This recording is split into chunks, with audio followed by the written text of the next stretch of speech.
Welcome to Bad Gear, the show about the world's most hated audio tools. Today we are going to talk about the MC505. This 1998 Groovebox, poorly aged grandparent of the MC707, still insulting relatives at the Thanksgiving table, and probably the most epic dance music cheese machine of the 90s, is a strange outlier in Roland's profitable gear numerology. While the progenitor of the range is named after the iconic silver box and its 0-year successors fill up rebirth reincarnate, Roland resorted to the number of the cheapskate 80s drum machine beast here. Seems like it didn't hurt their sales. At the first glance, the MC505 is ticking all the teenage me would have sold his soul for this if he had one boxes. Stylish keyboard/sequencer button combo, plenty of hands-on controls,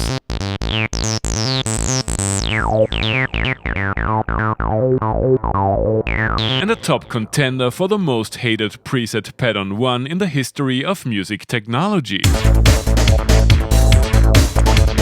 Classic Roland displays suck now and they sucked then, but adding insult to injury, the ones on 505s are notorious for being barely readable. There is a cure for that though. At the center of the generous UI lies an inviting mixer for 8 parts.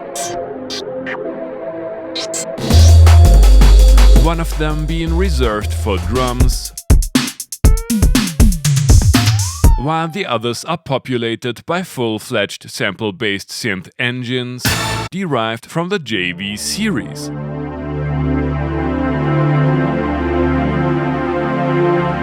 Some of the mixer features put Digitakt to shame. The aforementioned synth allows you to craft patches from up to 4 samples from the unalterable internal pool per part, which will eat through the 64 voices of Polyphony like Randy Santel and can be put through freezingly cold sounding filters that come with ice pick resonance,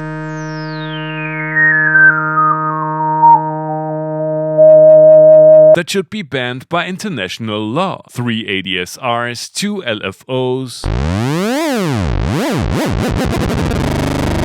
one of them hidden, and a multiverse of complex synth functionality,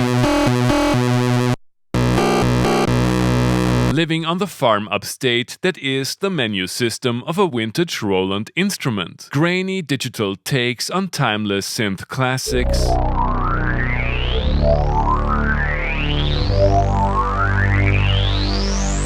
general Midi style rompler stuff, and a pandemonium of Roland noises. You can sweeten your sounds with reverb, delay, and a multi-FX unit. As we are talking about a Groovebox, the sequencer is of utmost importance. More powerful than the CPU it is running on and surprisingly easy to use. Patterns of up to 32 bars, real-time, conventional and TR-like step mode, variable time signatures, quantization features including shuffle and grooves, parameter recording, microscope editing, and a dedicated real-time erase button go beyond what you would expect from some contemporary Grooveboxes. Quite similar to the internal sound module, operation requires you to read fine print and go on an abyss-worthy menu dive. 16 patterns can be put on speed dial using one of the 30 pattern sets. There's a song mode I will once again totally boycott, and leave a comment if you put one of the 2 90s Roland buzzwords RPS and Megamix to good use in remixing and live performance. The sequencer can be used for controlling external gear. I really like the Arpeggiator, and D-beams are, of course, completely awesome.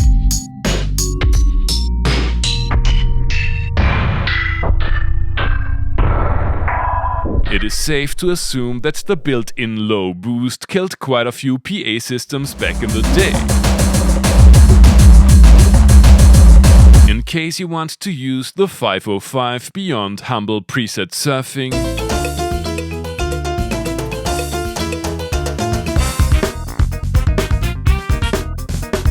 you will stumble upon some limitations. The aforementioned CPU is severely underpowered, it takes ages to save a pattern, the machine tends to crash frequently, and I'm not sure if some of the workflow peculiarities are bugs or features. I do appreciate the multiple outputs and rock-solid connectivity. Just like compatible smart media cards, the MC505 itself can be quite costly on the used market, so thanks to legendary Austrian composer and electronic musician B.Fleischmann for lending me one of the two 505s he was using as the backbone of his setup in the early days of his career. The MC505 was Roland's late 90s attempt to throw a bridge between all-in-one dance machines and professional studio gear. Is it the last real Groovebox, or is it surpassed by its descendants? You have already heard the machine in today's intro tune. That's a little too anemic for my taste in spite of the additional DAW love. I'm looking forward to a Groovebox solo in the first jam.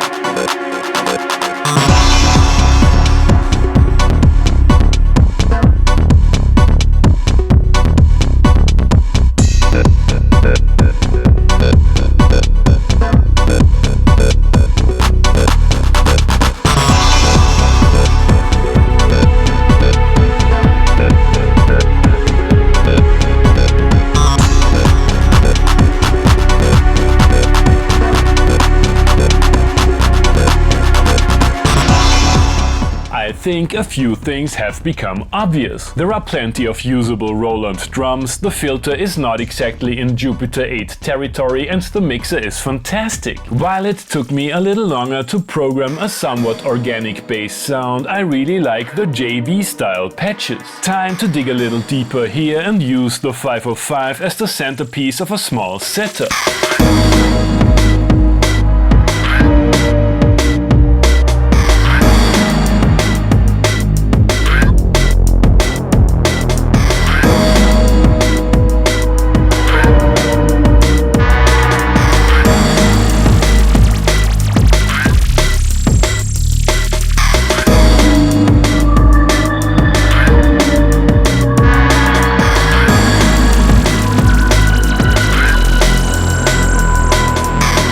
The sound library is a treat for true Roland enjoyers, and combining it with external gear adds depth to the arrangement. Multiple outputs allow for professional workflows. Each time you power up the machine, you will be greeted by a hefty dose of 90s Psytrance. I wanna know if we can prove that these preset patterns weren't so bad after all in Yes, I am the ultimate Roland fanboy, and I would totally shill the living hell out of their product if their ads were still as awesome as they were in the 90s old school Buttrock Goa MC505 remix.